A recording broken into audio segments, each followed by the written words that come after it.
What is going on, guys? This is Versus All Gaming with my review of Bleach chapter 569, and holy crap, Bleach definitely had the best chapter this week.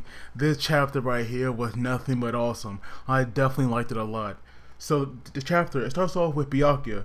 Of course, he shows up, and we have Ashna, who actually happy about this, and he was saying that he finally decided to show up.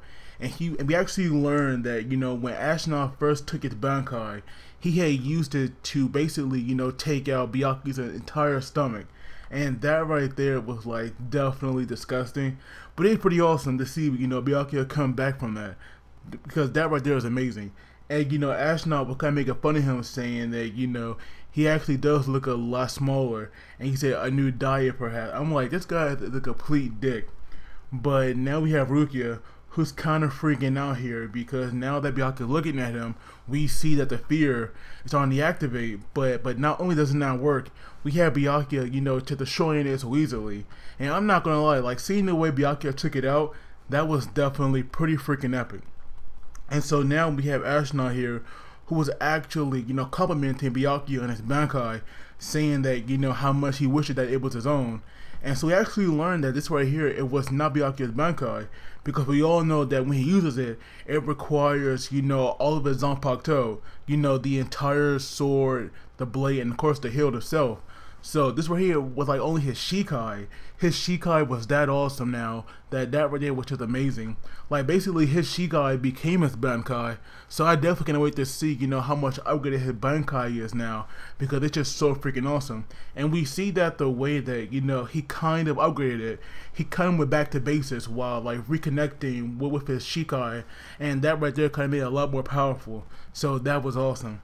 And now we have Ashna here, who's kind of going crazy. And we see that when like his body first opened, I thought that Byakuya had used his Shikai to like cut him open, but we learned that this right here is actually one of his powers. And we just see that his body is like mutating while he's freaking out, because repeatedly he was saying that death is too easy, and he actually plans on giving Byakuya a much worse fate than like death itself. That he'll wish that he was killed. And so we see that while his body is mutating, we have this very touchy moment between Byakuya and Rukia, because he was saying that on his way here he could sense her spiritual pressure, and he said that she had become strong, and that right there meant a lot to her, because I'm pretty sure that right there is what Rukia always wanted. So I'm glad that I'm glad that somebody finally recognized that Rukia is actually pretty powerful. And now we see that she has nothing to fear, especially with this confidence boost that Byakuya has gave her. And we see that Ashna has taken this rather disgusting giant form, and we also see that her like normal body is now hanging around the giant form that he has taken, and it's just looking creepy. Like honestly, it actually reminded me of a little bit of what's his name, Sinjin, whatever his name is, the wolf guy. It kind of reminded me like a little bit, not a lot, but very a little bit, about how his Bankai looked when he was in his humanoid form. But this form right here is definitely a lot more disgusting, and I am glad that Byakuya kind of left this to Rukia. I was actually shocked to see that, but I was definitely happy. And even Ashna was saying, it's just some kind of twisted joke. But now we can see Rukia's like full power, and I'm glad this is happening, because this right here definitely had to happen.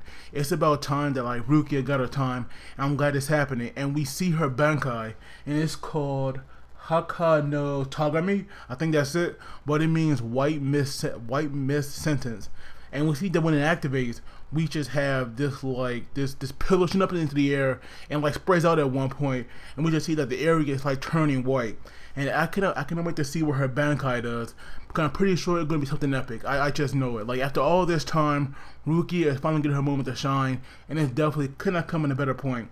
I'm glad that my worst fears did not come true, because I honestly thought that Rukia was gonna have to be saved, but now she can finally handle her own business, and I'm so happy about that. Thank you, Kubo, for finally giving Rukia her time to shine. I really appreciate that a lot. But as always, please do not forget to like the video and subscribe, because it really helps me out. And you guys take it easy. I will see you all next time.